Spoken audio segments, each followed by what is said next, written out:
Welcome to the final Communication and Journalism Colloquium for 2021. I'm pleased Dr. Ricard invited us to propose talks in this series last summer, and I'm especially gratified not only that Dr. Baker and Dr. Edy agreed to today's event, but that we were able to secure co-sponsorship with the Women, Gender, and Sexuality Studies program. Thank you, Dr. Cowan, and the McGillicuddy Humanities Center here at University of Maine. Thank you, Dr. Sokolow. As we begin today's program, I'd like to open with the University of Maine's acknowledgement of the land. The University of Maine recognizes that it is located in Marsh Island in the homeland of the Penobscot Nation, where issues of water and territorial rights, encroachment upon sacred sites are ongoing. Penobscot homeland is connected to the other Wabanaki tribal nations, the Passamaquoddy, Maliseet, and Micmac, through kinship, alliances, and diplomacy. The university also recognizes that the Penobscot Nation and the other Wabanaki tribal nations are distinct, sovereign, legal, and political entities with their own powers of self-governance and self-determination. Thank you. Okay, I'll now introduce our speakers in their order of presentations. As a quick reminder, this colloquium is 50 minutes, and we understand that some of you will need to leave teaching obligations right at 12:50, right then, but both Dr. Baker and Dr. Edy are willing to stay for 10 to 15 minutes afterwards if the Q&A continues as it does sometimes. It's a lot of fun to have those discussions. Also, please note, this colloquium is being recorded and it will be uploaded to the McGillicuddy Humanities Center's YouTube page. Dr. Jeannine Baker completed her PhD in Australian history at the University of Melbourne, or Melbourne, in 2014, where her PhD thesis on Australian women war reporters during World War II was awarded the Dennis Wettenhall Prize. It would later be published as Australian Women War Reporters, Boer War to Vietnam. Baker has also produced several public history and documentary projects, including for ABC Radio and others. In 2018-2019, she was a British Academy Visiting Fellow at the University of Sussex, and in 2021 was awarded a Fiat IFTA Media Studies grant for a project on women in early Australian television. I'll put a link to that project in the chat below.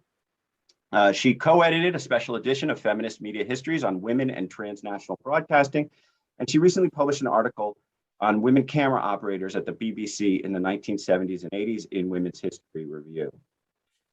She served as Deputy Director of the Center for Media History at Macquarie University, where she continues to serve on its advisory board. And she's currently a research associate in the Department of Media, Music, Education, Creative Arts, Language, and Literature at Macquarie. Welcome, Dr. Baker. Okay, Dr. Carolyn Edy is an associate professor at Appalachian State University in Boone, North Carolina. She completed her PhD in 2012 at the University of North Carolina at Chapel Hill, where her dissertation too was on the history of women war correspondents up through World War II. In fact, she and Dr. Baker first met over email in 2010 when they were corresponding about their shared interest in women's war reporting. Dr. Edy's research on women war correspondents has been recognized with several grants and awards, including those awarded by Harvard University's Schlesinger Library and the Association for Education in Journalism and Mass Communication. In 2017, Dr. Edy published The Woman War Correspondent, the U.S. Military and the Press, which the American Journalism Historians Association named as a finalist for its Best Journalism History Book Award. Before she began teaching, Dr. Edy worked as a journalist, writing for local and national publications, including American Demographics, Fortune, Good Housekeeping, Newsweek, U.S. News and World Report, and Yoga Journal. Welcome, Dr. Edy. All right, with that, I will turn it over to Dr. Baker.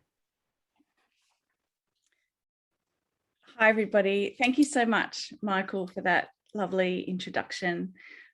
Firstly, I would like to acknowledge that I'm speaking to you tonight from the unceded lands of the Dharawal people, the beautiful South Coast, New South Wales. I pay my respects to their elders past and present, and I extend my respects to any Indigenous peoples present. It's so lovely to be speaking alongside Carolyn tonight. As Michael mentioned, we began corresponding with each other, 10 years ago. So it's really nice to be doing this tonight. Tonight for you. It's not even tonight for you, it's midday for you. See, my sense of time has gone all over the place. So as Michael mentioned, my book covered Australian women war reporting from the South African War of 1899 to the conflict in Vietnam, with some brief consideration of more recent conflict reporting. Michael suggested that I should talk about the story behind the story. So I thought I'd begin with telling you how I got onto this topic And then I just wanted to talk about some of the main themes, I suppose, that emerged and how then those themes connect to some of my more recent work. And I'm going to stick really to talking about World War II today. So let me just pull up my slides.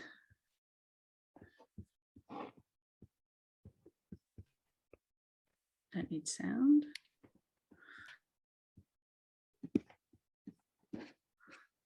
Oh.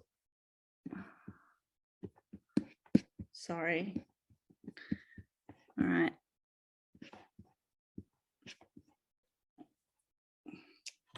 Forgot my opening slide. There we are.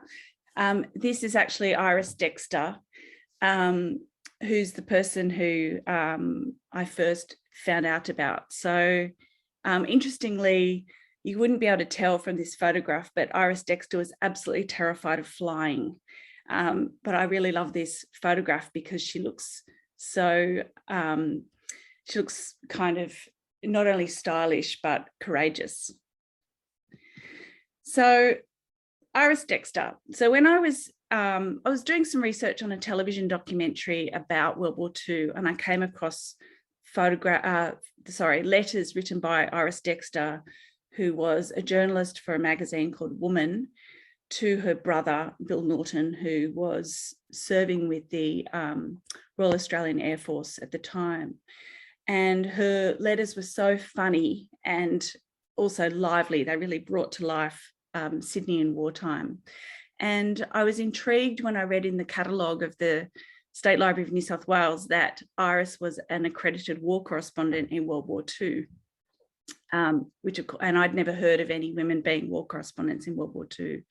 So this sent me off on a journey looking for others. And I was told many times as I embarked on this research that there were no women war correspondents in World War II in Australia. Or sometimes I was told that, oh yeah, there were a couple, but they weren't real war correspondents, or they weren't proper war correspondents. So now, like Carolyn, I'm very suspicious of absolutes. And if you're new to academic research, you should be too. Journalists, of course, are very fond of them, and they like to claim that they were the first, or sometimes the last, to enter or leave a particular area or cover a particular issue. And I'm very cautious of those claims as well. So anyway, so I set out to find out how many women, Australian women, worked as war reporters in World War II, and why aren't they considered proper war correspondents, and why haven't we heard of them? In the end, I found 21 Australasian women war correspondents in World War II who reported from 3 military areas. That's the Southwest Pacific area, Europe, and the China, Burma, India theatre. Most of them were accredited by the military forces. Others, though, travelled to military areas with the approval of government or military authorities, but without official accreditation. And then a third group self-identified as war correspondents, but were in military areas without official endorsement or accreditation. So I use the term war reporter rather than war correspondent because I wanted to include, the official and the unofficial women. In some cases, in fact, it was the women who didn't have official accreditation who had the most interesting stories. So one of those, for example, is Margaret Gilruth, who came from a very privileged background. Her father was the chief administrator of the Northern Territory in Australia. One of their personal friends was the Prime Minister of Australia, Robert Menzies. She had exceptional aviation knowledge. She had a pilot's license. She'd been an aviation reporter for London Daily Sketch, and she was the first woman, she said, to make a parachute jump. And she was one of the women I found who was very interested in military technology and military strategy. And she covered the exploits of the Royal Air Force in France in 1940, but also was in Germany hobnobbing with high-ranking Nazis. So quite an interesting and troubling figure. So what united this this group of women. These are the main themes that I saw through my research. Why isn't my thing working? There we are. So firstly, the reasons that were provided by the military to object to the presence of... Jeannine, a quick thing, sorry, your slideshow, did you mean to change a slide? Because your slideshow didn't move forward. Did it? No, could you go up to, share again and then go to slideshow. Let's see, sorry, I didn't mean to interrupt, but it just sounded No, like that's good, that's good. slide. That's good. Is There that we go. working? Yep, and now you should be able to go forward. Yep, thanks. Oh, I wonder why. Okay, fine. Okay, so there were lots of different reasons that were given to keep women away from the battlefield. So, and they depended on, the personal views of the commander in charge, or depending on the military theatre. So there were a range of kind of arguments, and they included that there was a lack of appropriate facilities, which just means women's toilets, that the presence of a woman would compromise male bonding, that a woman needed to be protected, she was vulnerable, and so the soldiers might leap to her aid when they needed to be concentrating on fighting, that she would incite the gallantry of the troops, that a woman reporter couldn't blend in, that she stuck out too much. This was especially a problem for British and Australian women who had to wear skirts. They were not allowed to wear trousers. That women couldn't be trusted with sensitive military information. But behind all these excuses lay this really deep-seated belief that war was no place for women, that they just didn't belong there. It was the province of men only. So if necessary, they could be tolerated on the margins of operational areas, but it was felt that their presence in combat zones would distract the troops from the real business of war. So secondly, rather than combat, Australian women have tended to write about the human side of war, about its aftermath and the impact of war on civilians. This is not a hard and fast rule. There were some women who were general news reporters who didn't write, say, for the women's pages, and there were others who got quite close to the action.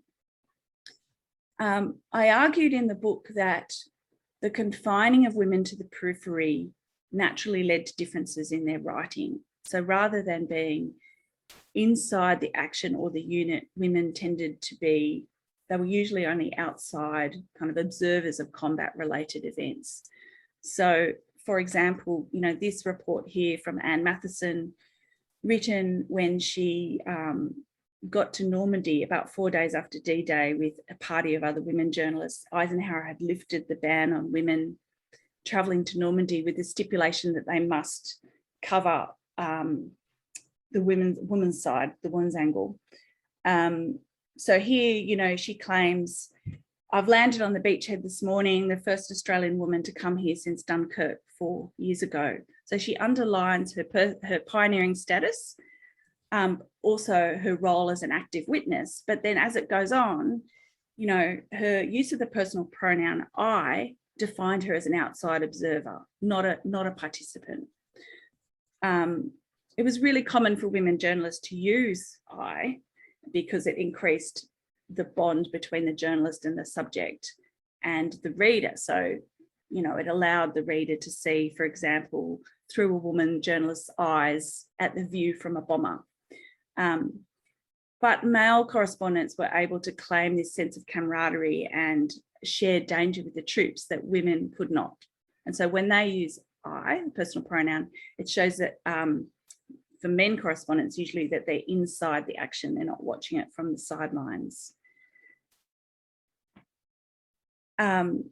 So thirdly, women journalists were seen as different from and inferior to male war correspondents. The siphoning of women journalists into women's stories was a continuation of the gender division of labour in journalism more broadly. So women journalists were seen as more emotional, people-centred, domestic, focused on the domestic. Men were more cerebral. They had this inherent nose for news and interest in business and so on. And that's reflected in the stories that they were allocated. And I'm sure you all realise that that news associated with men's interests was more highly valued. In World War II, in Europe and the Southwest Pacific, these gender divisions were cemented and legitimised by military policy. That saw women placed into a separate category to men. So the main category was war correspondent, the secondary category was woman war correspondent. And the woman war correspondent was subjected to different policies and procedures. Both their bodies and their writing were more controlled, more limited in different ways to those of men. In Australia, the government and the military initially had no intention of allowing women to, they initially had no intention of accrediting women as war journalists at all. But they had to change their mind because by October 1942, there was this critical shortage of women involved in war work. And they needed women, they believed they needed women to become war correspondents to allow them to go to military installations in Australia so that they could cover the work of the women auxiliary forces, auxiliary services, and so increase recruitment numbers. And so a system was set up to allocate one journalist from each news organisation as a war correspondent. And they believed that only women could record from the woman's viewpoint the story of the woman in uniform. So these women were provided with a uniform, shoulder flashes, and a war correspondent's license. Now, this license was stamped lines of communication only. I'll show you an example of that. So this is the ID of Rita Dunstan. So you can see there on the right-hand side, it says limited to visits to all LFC areas. This means basically they were considered sort of local correspondents working from their newspaper office. They were not permitted to go to operational areas outside of, women's Army, Air Force and Navy kind of bases. The Department of Public Relations clearly did not intend that they would ever go to operational areas. It believed that it could control women by issuing them with these licenses. Iris Dexter, who I mentioned first up, was one of the women who was accredited at this time, and she took part in this organised tour of women war correspondents around New South Wales and Queensland. Here she is here, that lovely photograph again. So Woman magazine, when they announced that, Iris Dexter had this new role, said that, women correspondents had these unique skills in conversation and observation, and this would allow them to kind of to cover stories that had previously been ignored or neglected by male correspondents. And Dexter would be traveling around the country, getting the woman's angle, getting the feminine angle, they said, on war. And I, really love this contrast here when Iris Dexter was asked to contribute a column to this army magazine called ALF News. She wrote to her brother. This is one of the really delicious things I got from her letters, that I suppose what they want is something that's loosely known as the woman's angle, and there's nothing I hate more than the woman's angle on anything. So it's a lovely example of, that what you get when you read between the public discourse and the private expressions or private utterances.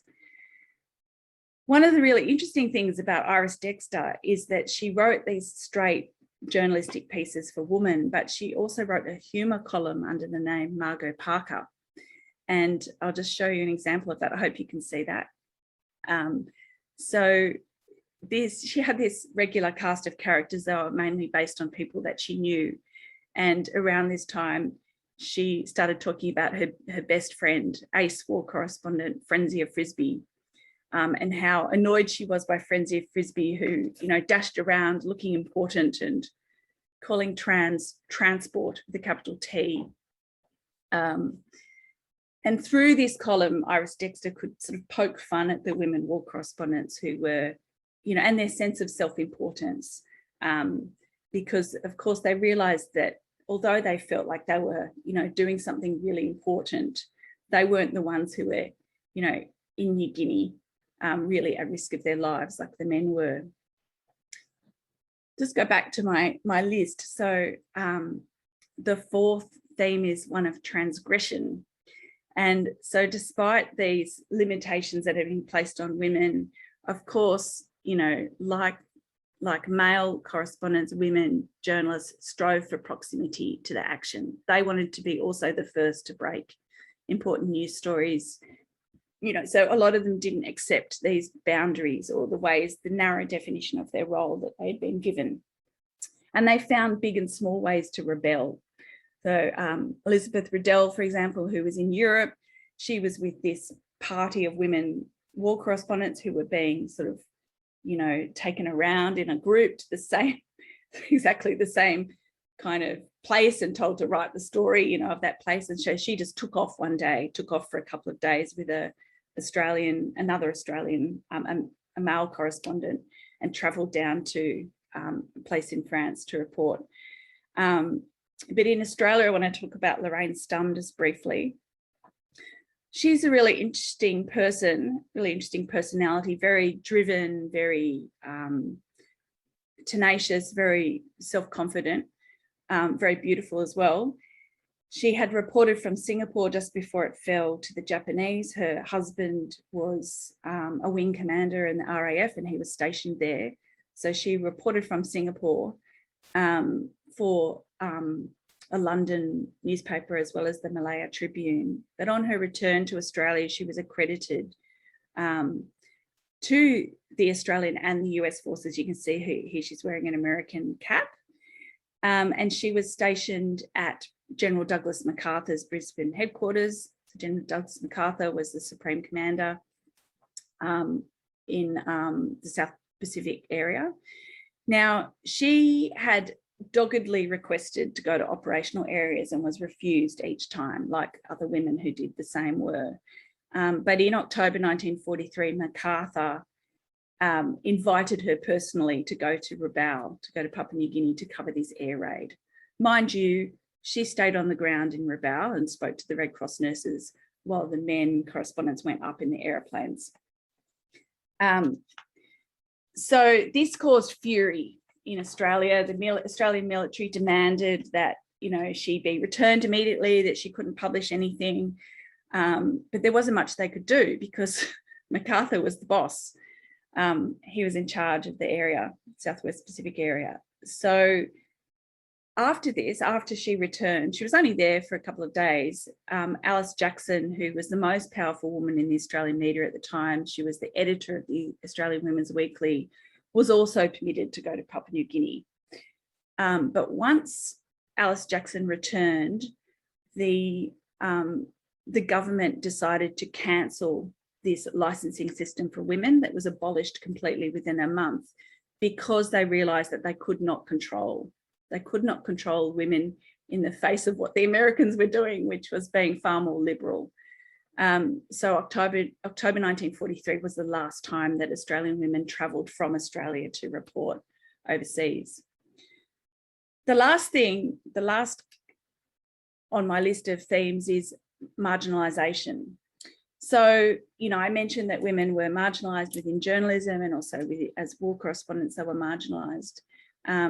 There's a lovely quote here from Pat Jarrett, who was, she reported quite briefly from the front, near the front in Burma. And so this was from an oral history from 1989, which I think sums up the ways that women war correspondents have been sidelined or omitted from histories of war corresponding. So Anzac Day is a public holiday in Australia where we honour the men and women who served in war. And she says that, you know, I was never asked to march. Only the men war correspondents were asked to march. So the Anzac Day march is the sort of centrepiece of the Anzac Day. So this idea that women war correspondents were not only different, but lesser has endured. Women have just not been celebrated or remembered in the same way as men war correspondents. And I think that's based on several false assumptions, that they were only brief and outside observers of war, that their reporting was limited to the home front and the women's angle stories, and that journalism is not important. So, you know, this enduring image of a male war correspondent as being individualistic and, you know, adventurous and masculine and embedded with the troops is one that endured. And until the Vietnam War in Australia, for Australian women, that, you know, women just did not fit into that picture. Now, since this work on women war reporters, I've gone on to research women's labour in other media industries, mainly radio and television. And I found myself facing some of the same questions and themes and challenges. So firstly, you know, anyone who researches women's history has to deal with inevitable gaps and silences in archives. You know, women are just harder to trace in public collections. Helen Wheatley and Rachel Mosley have talked about this. You know, they've said that archiving is a feminist issue because the availability of archives shapes the kinds of stories that we can tell, shapes the histories that we can tell. So if there's no archives connected to women, we can't tell those histories. And so to do women's history, you not only have to dig a bit deeper in archives, but you have to go to alternative sources, to private sources, letters and diaries, and also oral history. And that's become a really important methodology for me. It allows me to document aspects of women's working lives in particular that are absent from the written records. So workplace dynamics, barriers to career advancement, and women's own sense of their professional identity. And of course, the role of memory. And as a feminist media historian, I also always try to consider hierarchies of power and how ingrained structures, institutional structures, have reinforced gender divisions of labour. So, for example, it's virtually impossible for women to continue working in television production once they become mothers because of these really inflexible work practices that just have not changed. And as a woman who's also a mother, I also always ask about these aspects when interviewing women. It's important to ask the right questions. And the other thing that I always do when I'm interviewing women is ask about personal papers and photographs. And this sometimes requires a bit of gentle prodding or a bit of a charm offensive, as I call it. So, you know, I was in London a few years ago when I was researching a woman called Peggy Broadhead, who was an Australian woman who'd worked at the BBC. And I was talking to her son, who, and he was great. And then I asked about personal papers and he said, oh yes, there's 5 boxes upstairs. And I was like, oh, can I get a look at them? And he said, oh, they're a big mess. They're a big mess. And I don't know what's there. And I said, that's okay. That's okay. And had another cup of tea. And then he said, oh, why don't I have a look for you? And then I can tell you what's there. And I really didn't want that to happen because I knew he wouldn't know what I wanted. I didn't want to leave without looking at that. So eventually I said, look, can I just have a little look? It's fine. And he was like, okay. And I went upstairs and opened the box and there was all of these envelopes categorized with all of her correspondence from when she'd arrived in England in the 1930s to when, you know, before she died in the 1980s. So it wasn't a mess. It was an absolute goldmine. So prod. I think I might be out of time. Is that right, Michael? I've got a few more minutes, but do you want me to wrap up? Or... Yeah, I think we're at 20. So yeah.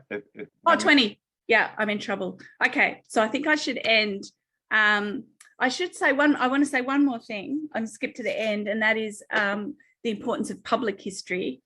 So I think Michael is going to paste a link to my most recent project, which is at the National Film and Sound Archive.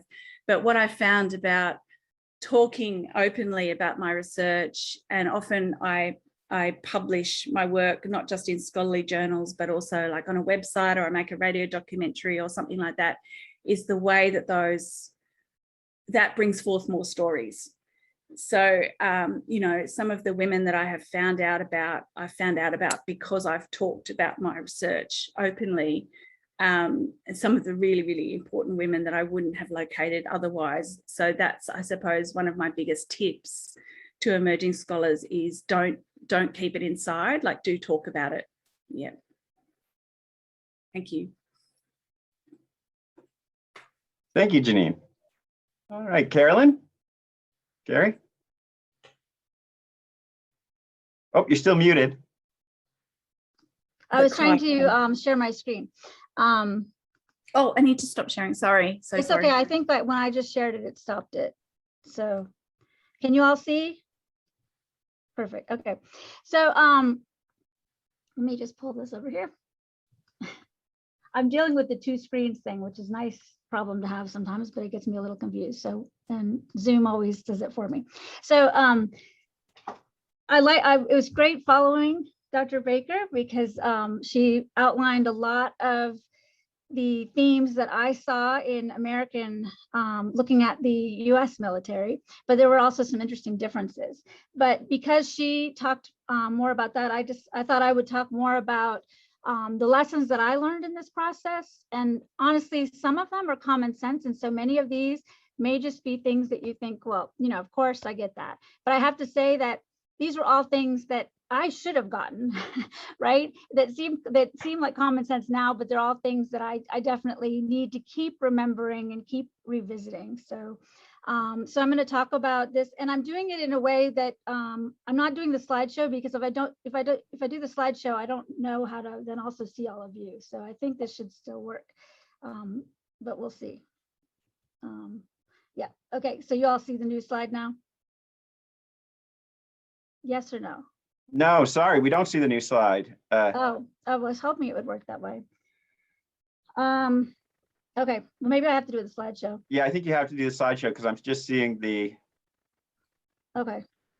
You might have to get out and then go back in to share, like Jeannine did. Let's see. Did that work? Oh, now, Yeah, yes, flight plan. Yes, we see the flight plan. We see. Okay, and you don't see anything else. No, and okay, it looks like you. So I wanted to talk about kind of four things, and to be honest, a lot of these are in a recent article I did for American Journalism called Trust But Verify. And actually, I was asked to do that when an article came out that had some of the same myths that I kept seeing with women war correspondents. And rather than, I don't know, the way they handled it was to ask me to do this essay. So some of these are, if you've read that, I talk about this in more detail there. But so the basic four things I want to talk about, and these kind of as everything, they meld together. But first things aren't always first. Question every source. Avoid well-worn paths and the usual suspects. Consider difference versus disempowerment. And the holes in a story versus the whole stories. And I might have been a little punchy when I was writing this, so excuse me. So you have to ask what's in a name, a label, an operational term. And again, these are basic things that, can other people see my screen? When I see the screen, okay, good. Because I just saw the message saying they couldn't see it. So, you know, first of all, what is a war correspondent? And in certain ways that could really limit you because you have people saying, you know, this is a war correspondent, this isn't a war correspondent. But in my research, I had started out wanting to look at World War II women. And then I realized, you know, I did that sort of naively thinking that actually it was very similar to the way Dr. Baker found her research. I had found this letter that Inez Robb had written to this columnist accusing him of stealing her work. And so as I delved deeper into Inez Robb, I found claims that she'd made saying she was the first woman she was the first war correspondent accredited to the Army. And I'd never heard of this woman. And so that led me into looking at World War II. But then I realized, well, in order to do this, I have to know the history of women. And as I went back, I found out what a lot of it, what hinged on how people were defining war correspondent.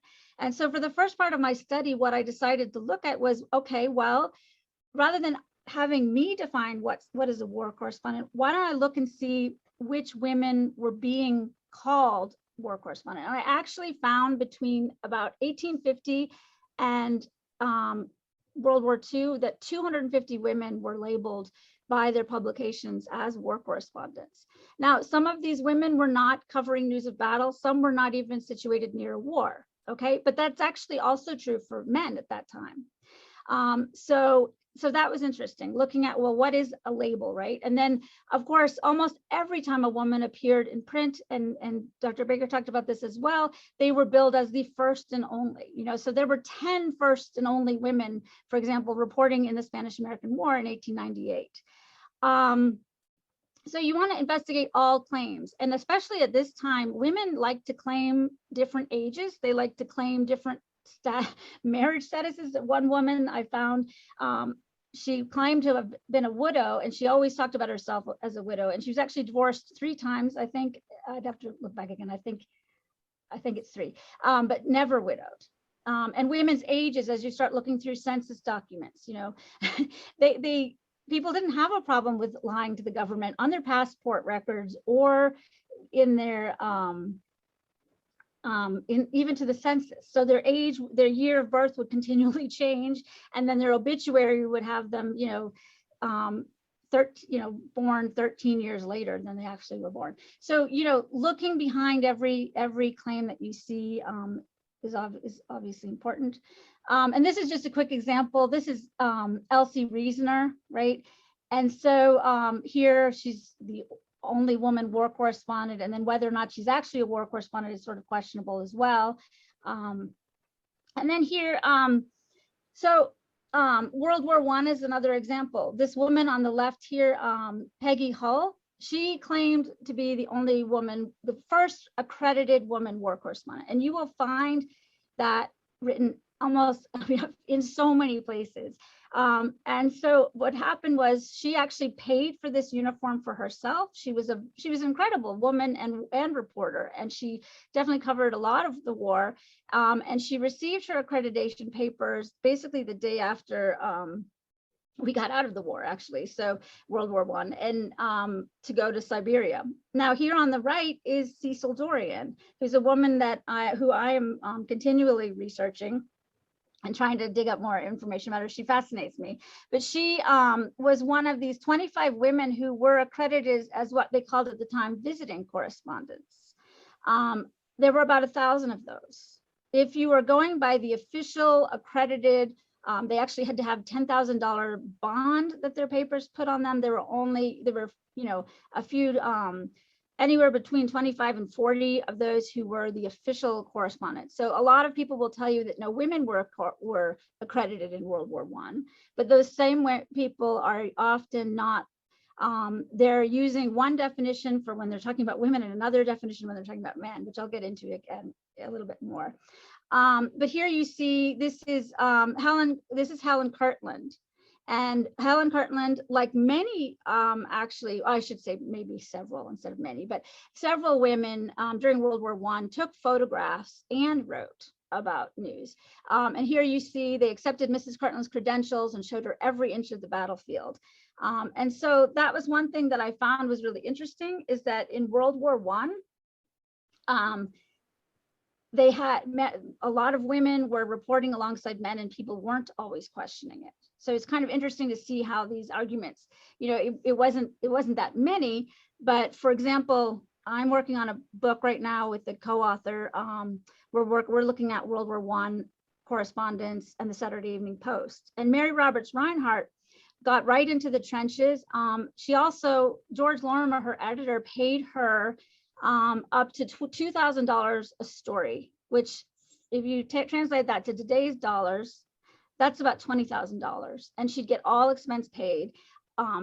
So and the letters back and forth between her and Lorimer, the only time that you really get that she's a mother is he questions sending sending her over because she's a mother. He's kind of happier sending widows over or people whose children are grown. But that's kind of interesting too. So I was looking at these arguments between editors and government officials and women to see when and why and how they were being held back from war. So going on to lessons, question every source. This goes right off of this, the first one I talked about. And in journalism, we always say the old adage, if your mother says she loves you, check it out. But just as we are supposed to be questioning even our own mothers, right, as journalists, we're also, that same philosophy needs to apply to the military general, the famous author, all of your secondary source. Every time you find a secondary source, I can't tell you how often now I go back to the primary source and I realize that it's misquoted, so this fact-checking principle that I learned as a journalist helps me immensely as a historian. The Library of Congress, for instance, they have had a Woman at War exhibit on their website since I think 2000, well, almost 20 years. They base that list off of who were women war correspondents, who were accredited by the US military, based on this list that Barney Oldfield put together. He was a general. He has one of the most sexist accounts of war correspondence that I've read, and the list is basically people he knew, and it has about 120, but it has some women listed several times because they have different names. Another thing with dealing with the history of women is that they might have a maiden name and they might marry 2 or 3 times, and so there's different ways. So sometimes there's some women that are listed, Mrs. with their last name and then later with their first name. So there's a lot of problems with that list, and it's right up there on the Library of Congress, which you would think would be a legitimate source. And it usually is, right? But this is an exhibit that its sourcing was problematic to begin with. Federal documents, anything, right? So just like the same principle with journalism, investigate multiple credible sources.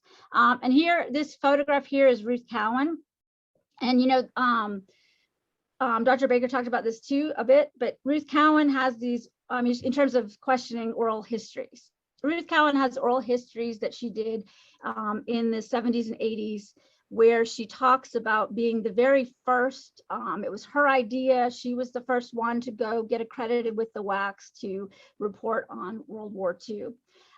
But if you go back through her papers, and I was very lucky to be able to do that at the Schlesinger Library, has an incredible collection, and Ruth Cowan had been trying to write a book about her experiences. So if you go back to what she wrote in 1946, just a few years after she had visited North Africa, she talks about how the famous Inez Raab, excuse me, and this is Inez Raab here, I'm jumping ahead a little bit, but Inez Raab was one of the highest paid women reporters, female reporters, and she worked for International News Service. She was a celebrity, and Ruth Cowan was pretty much going, I'll go back to this, going on her Inez Raab's coattails in a way. But Inez Raab died younger of Parkinson's disease. And so she wasn't around when the stories were then being compiled and told through these oral history projects. And so suddenly nobody is talking about her. Everybody seems to have forgotten her, and Ruth Cowan is able to come forward. And honestly, I don't know whether Ruth Cowan just forgot the story. She changes the story over the years, but it's interesting to look at her accounts in the, when she, 30 years have gone by versus those accounts at the time when anybody knew that she was the up and coming new reporter, and Inez Raab was the old, the celebrity and the one with all the authority. So another thing I wanted to say, let's see. I got a little bit, sorry, I'm trying to be quicker here. In terms of checking and verifying in multiple credible sources, people are not always the most credible witnesses or account. And at this time, women were very much afraid. A lot of, I see I'm speaking for women, I shouldn't speak. A lot of women, such as Inez Raab, would say, oh no, I never had any trouble with men, with the men that I was working with. I never faced any discrimination. I had no problem with this, right? And yet what had happened in World War II with the US press was that a lot of women actually had quite a bit of freedom. The exceptional woman, or the exceptional reporter. So you had women who were just incredible writers, exceptional reporters, and they were reporting on the war. But then in 1943 it actually started in 1942, the women's interest section. The War Department created this women's interest section. And so they were looking to publicize the war, total war needed to include women. So they started recruiting women reporters to become war correspondents. And so when they first sent Inez Robb and Ruth Cowan to North Africa, they were, of course, both seasoned reporters, but they were not seasoned war correspondents. So suddenly it was not exceptional reporters who were getting to go and be war correspondents. It was these exceptional women. And so you have Inez Robb and Ruth Cowan showing up and expecting to be, oh goodness, I was going by my own timer, not the, sorry, I'll try to wrap this up. You have them trying to, they're actually seeking special treatment and they're expecting special treatment, right? But they're also at the same time furious that they're not being given the same access to war. And so I won't go through but this is a letter, for example, that Inez Robb wrote to Eisenhower to say, to talk about all the discrimination she faced, which again was the same discrimination she swore she had never faced. So. And so, considering differences versus disempowerment, this one I'm trying to get to the fact that sometimes the differences aren't in full view. So in the beginning, when Margaret Bork White was first reporting, she explained there was not a whisper of a double standard in the directive. If you looked at the directives, and this was something that I found sort of fascinating, was that they did not limit women whatsoever in the US. Now they did in Australia, and that's in England and other places, but in the very beginning, the accreditations were open to all war correspondents. And I'll jump ahead to this one here, and I'll go back to that in a second. But you can see here, as of April, war correspondents received proper authoritative sanction or accreditation to accompany. They're all free. And this was the same accreditation that went for everybody. I'm trying to look at the time now and jump forward. So I'm going to jump forward again and skip some of these so that we have time. Let's see. Avoid well-worn paths and usual suspects. The same women war correspondents, the same female war correspondents are written about so frequently. And if you start getting away from those, this is where you find, this is Betty Murphy. Even though I tell you don't, I suggest not avoiding first and only to my research so far, she's the only African-American woman war correspondent I found who was accredited in World War II. And this is Suzette LaFlèche. She was accredited to, again, accreditation has different meanings at different times, but she covered the she covered the Sioux Indian conflict for the Omaha World Herald. Okay, and then lastly, story holes versus whole stories. The stories, often the information that you can't find is a story in itself, and so one of the things that was fascinating to me was the fact that in World War II in the US, the arguments that Dr. Baker was talking about, those often did not exist in any official documents. Nobody would publicly talk about why women shouldn't be war correspondents. It was this, so, and I can talk more about that. But they often can guide you to a new story and a different story, and one that I have not told yet because Dr. Sokolow asked if we might also think about talking about what we hadn't included. And this is Lee Carson here. And in some of the war correspondence, including one who I won't mention her name because I looked at this person's personal papers, a lot of women who reported the war came back traumatized with alcohol problems and divorcing. And so one collection I looked at, it was in someone's home and the family were not sure that I wanted me looking at it. The divorce decree had her ex-husband talking about her alcoholism and her abusive behavior toward him and the children. And so the effect of the war, the war had on these women, that also had something to do with whether or not we hear their stories. This woman here, Lee Carson, was known at the time as one of the most incredible war correspondents, and most people have never heard of her. I found this photo unlabeled in a collection at the Seattle Airport Museum had this war photograph collection, and they didn't even know who she was. Okay, so let's see. Have you lost my slides yet? Nope, they're good. Okay, so yeah, so we wanted to make sure we had time for everybody's questions, but I think we've run over a little bit, but I'm happy to answer questions now. And I'm sorry to jump ahead there. I tried to stick to 15 minutes, but I think I still ran out of time. So no problem, Carrie. Thank you, Carrie. Thank you, Jeannine. Yeah. Here, let's so we're at 12:50, which is when the colloquium ends. But like I said, I would love to hear questions, comments, thoughts, discussion about this. So. Right, can I ask a question? Hi, this is mostly for Dr. Baker, but I'd be happy to hear from both of you. I'm a historian of the Boer War, which Dr. Baker wrote her first chapter in her book about. And there you have a space which men viewed as a women's space, that is the concentration camp. And so here you have a woman reporter who was allowed in where most men would not have been allowed in. And it gave us great information. And it did help through Emily Hobhouse's readings of her account to actually do something about the tragedy that was going on. So I'm wondering if you can say something about those kind of spaces, because war is not just about operations, but there are a lot of other spaces that women might actually have advantages in covering in the periods that you looked at. Yeah, that's a great question.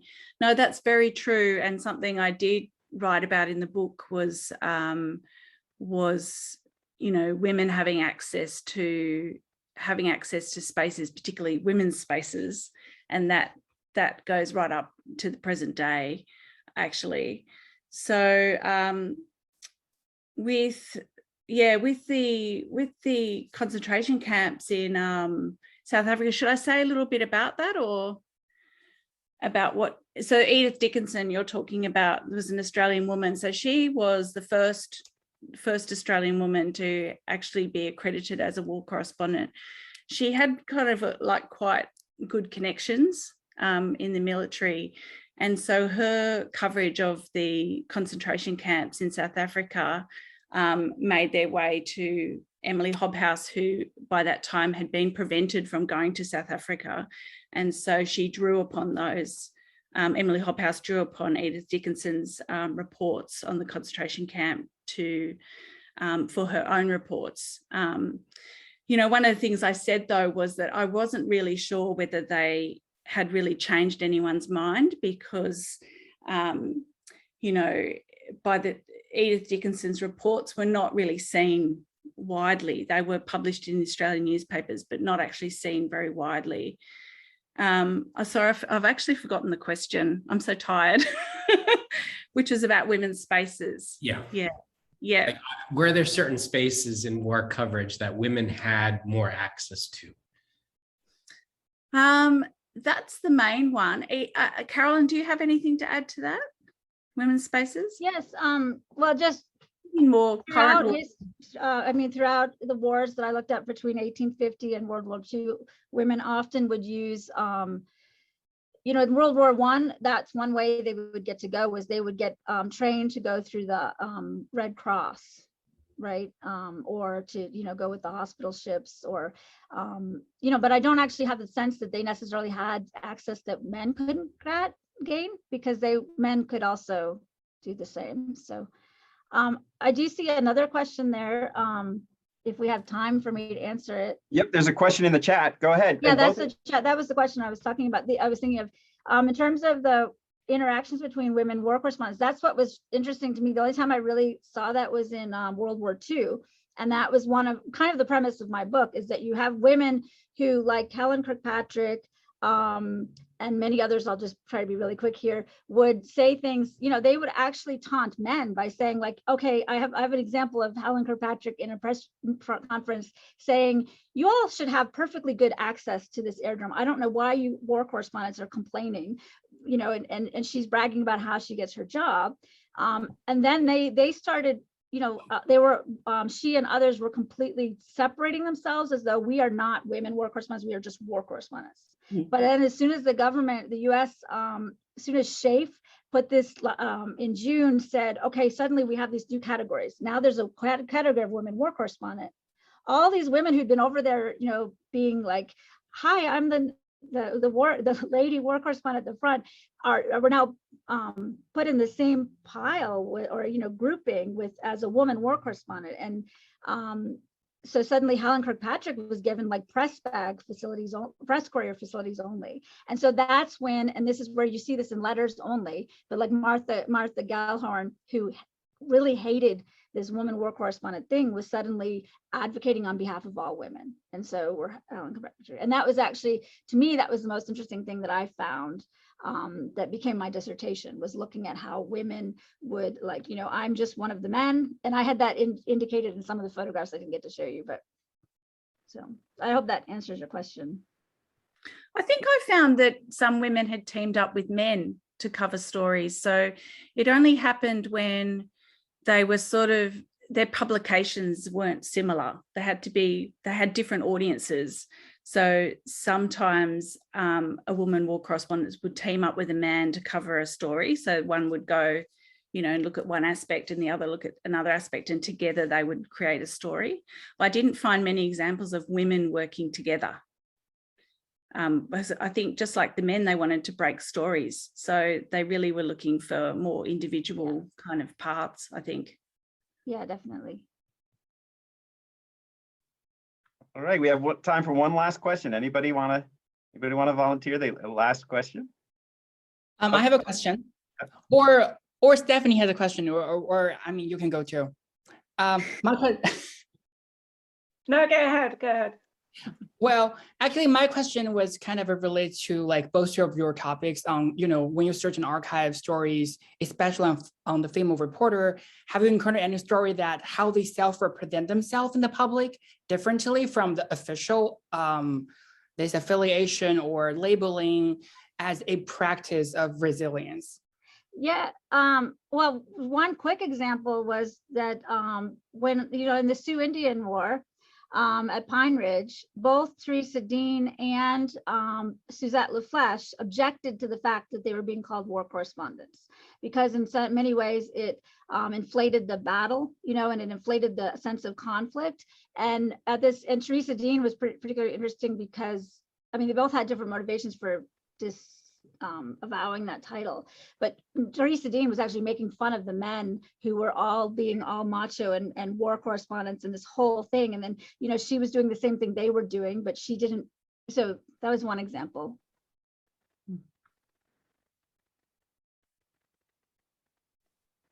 Jeannine, or all right. Well, we're at time actually. So, and Stephanie, you can wait. I'll turn the recording off and you can wait. We can continue this chat in a sec. But I want to thank everybody who was here. And thank you, especially Dr. Ricard and Dr. Cowan, for being willing to co-sponsor this today with Women and Genders and Sexuality Studies and the Communication and Journalism Department. And it was great seeing everybody. And we will see you at the colloquium in spring 2022. Thanks, everybody. And if you would like to pass, Well, stick around, Carrie, for a minute, if you don't mind. And Jeannine, do you mind just stick around? I'm going to turn off the recording. Thanks.